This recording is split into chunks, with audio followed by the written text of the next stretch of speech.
नमस्कार, आप लाइव बिहार देख रहे हैं। मैं हूं राजमोहन तिवारी। देखिए, बिहार के नेता प्रतिपक्ष और राष्ट्रीय जनता दल के कार्यकारी राष्ट्रीय अध्यक्ष तेजस्वी यादव के सामने आने वाले समय में बड़ी बड़ी चुनौतियां दिखाई दे रही हैं। सबसे बड़ी चुनौती बिहार की सियासत में उनके सामने तो अब ये बची है कि अपने पार्टी संगठन को एकजुट कैसे रखे। और उससे भी बड़ी चुनौती उनके सामने खड़ी होने वाली है एमएलसी उपचुनाव में। जी हाँ, आपको मालूम होगा कि भोजपुर बक्सर स्थानीय प्राधिकरण के तहत जो एमएलसी थे, जनता दल यूनाइटेड के राधा चरण शाह या कहिए राधा चरण सेठ, अब वो जनता दल यूनाइटेड के संदेश से विधायक बन गए हैं। सबसे कम वोटों से चुनाव जीतने का रिकॉर्ड उन्होंने इस बार 2025 में बनाया। महज 27 वोटों से वो चुनाव जीते और राष्ट्रीय जनता दल के उम्मीदवार को उन्होंने पटकनी दी।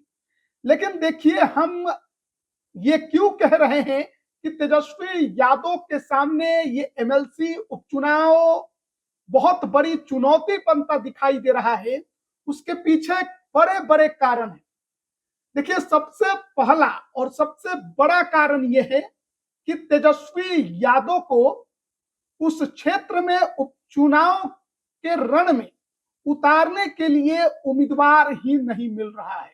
जी हाँ, राष्ट्रीय जनता दल को भोजपुर बक्सर स्थानीय प्राधिकरण के एमएलसी उपचुनाव में मैदान में उतारने के लिए उम्मीदवार खोजना पड़ रहा है।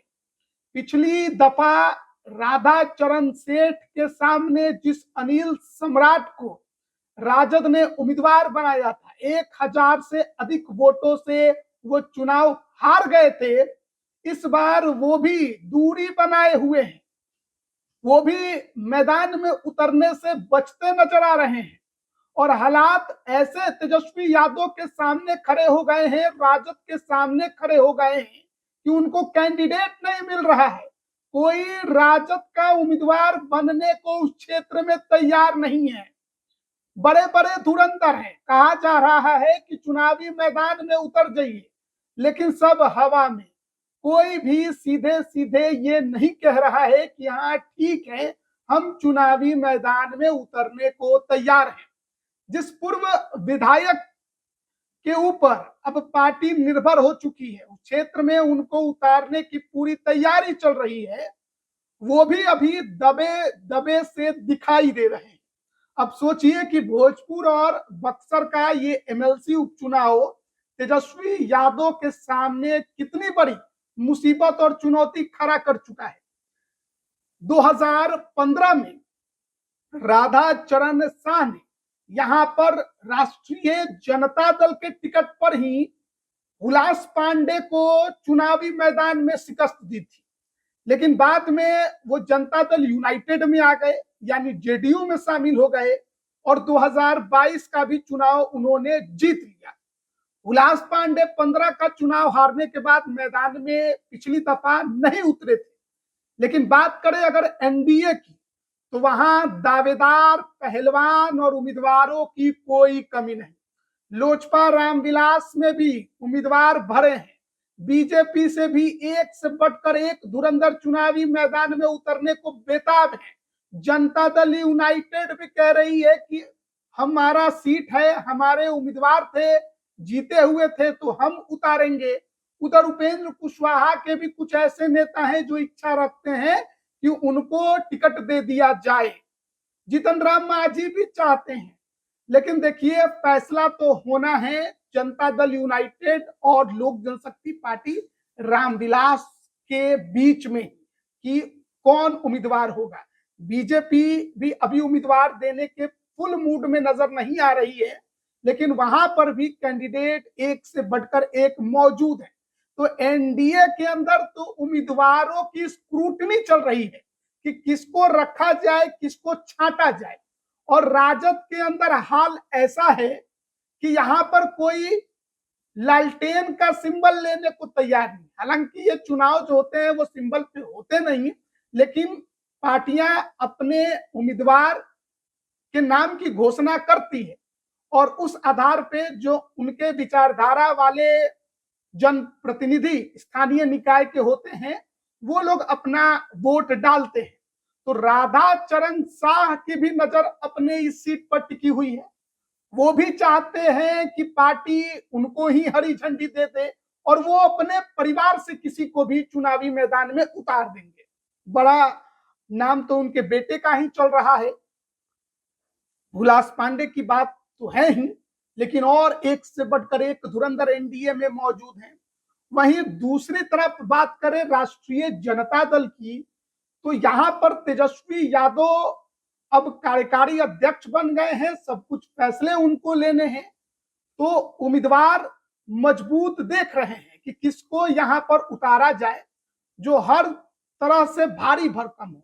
अब हर तरह से मतलब आप समझ जाइए कि धन से भी और बल से भी, क्योंकि यहां पर अगर आपको एमएलसी का चुनाव जीतना है तो धन निकालने के लिए आपके पास होने चाहिए, पानी की तरह बहाने के लिए आपके पास होना चाहिए और बल होना चाहिए ताकि कार्यकर्ताओं को एक रख सकें और अपने वोटर को अपने पाले में बनाए रख सके, वरना रात भर में खेल पलट जाता है। क्योंकि यहाँ पर गिने चुने वोट गिरने हैं, पूरा पूरा क्षेत्र यहाँ पर आपको वोट नहीं करेगा। यहाँ पर अप्रत्यक्ष वोटिंग होती है, स्थानीय निकाय के जो जनप्रतिनिधि होते हैं वो वोट करते हैं।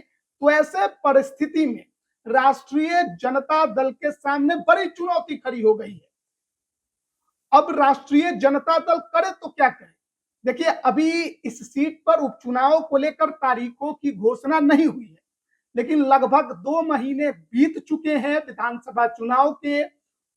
राधाचरण सेठ ने विधानसभा की सदस्यता ग्रहण कर ली है, शपथ ले लिया है, सीट रिक्त हो चुकी है। तो ऐसे में क्योंकि 2 साल से अधिक का कार्यकाल बाकी था, तो 6 महीने के अंदर यहाँ चुनाव होने हैं और 2 महीने बीत गए हैं, तो फिर इलेक्शन कमीशन ऑफ इंडिया इस सीट पर उपचुनाव की कभी भी घोषणा कर सकता है।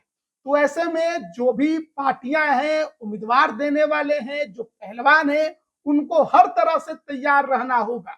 लेकिन अब अगर राजद अचानक से किसी को टिकट दे के मैदान में भेज दे जिसका कोई जमीनी पकड़ नहीं होगा, वो चुनाव कैसे जीतेगा?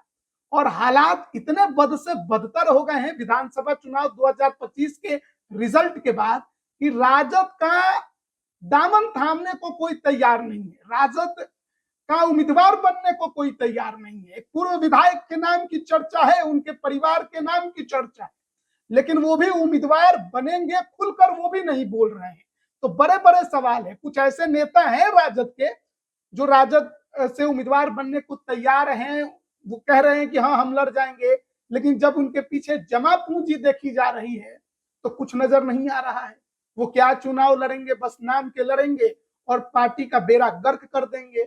ऐसे ही विधानसभा चुनाव में पार्टी और गठबंधन का बेड़ा गर्क हो चुका है और उससे भी बड़ी मुसीबत राजद के सामने कांग्रेस भी इधर घूम रही है। अब देख ही रहे हैं आप पप्पू यादव को, वो अलग अलग रणनीति और गोल सेट करने में लगे हुए हैं। तो बड़ी मुसीबत में अभी राष्ट्रीय जनता दल है और तेजस्वी यादव है। उनके लिए तो एक अग्नि परीक्षा हो जाएगी। कार्यकारी अध्यक्ष बनने के बाद अगर एमएलसी उपचुनाव में पार्टी कामयाब नहीं हो पाई तो क्या होगा? क्योंकि इसके अलावा आपको राज्यसभा का भी 5 सीटों पर चुनाव होना है। विधानसभा में उतने आंकड़े नहीं है आपके पास कि आप अपने सीटों को रिटेन कर पाइएगा, और जहां पर वोटिंग के सहारे चुनाव जीतना है वहां पर भी अगर हार गए तो फिर कार्यकर्ताओं का मनोबल और गिर जाएगा। और वहीं अगर ये भोजपुर बक्सर स्थानीय निकाय एमएलसी की सीट राजद जीत गई तो सोचिए मनोबल कितना बढ़ेगा। तो ऐसे में अब तेजस्वी यादव के सामने एक बड़ी चुनौती खड़ी हो गई है कि वो क्या करे और कैसे करे और किसको मैदान में उतारे कि बाजी उनके पक्ष में आ जाए। भले ही पक्ष में ना भी आए तो कम से कम कड़ी से कड़ी टक्कर तो दे पाए। देखना होगा क्या होता है। बने रहिएगा हमारे साथ। आप सभी का बहुत बहुत धन्यवाद। 26 जनवरी गणतंत्र दिवस के मौके पर देनी टीवीएस ऑटोमोबाइल छोटी पहाड़ी पटना की तरफ से बिहार की जनता को हार्दिक शुभकामनाएं एवं बधाई। इस खास मौके पर देनी टीवीएस ऑटोमोबाइल हर खरीदारी पर दे रहा है एक हेलमेट बिल्कुल मुफ्त। जीएसटी में हुए कटौती का लाभ उठाए। आज ही देनी टीवीएस ऑटोमोबाइल की गाड़ी घर लाए। देनी टीवीएस ऑटोमोबाइल का कॉन्टैक्ट नंबर है 9693215396। दूसरा नंबर है 7033594507।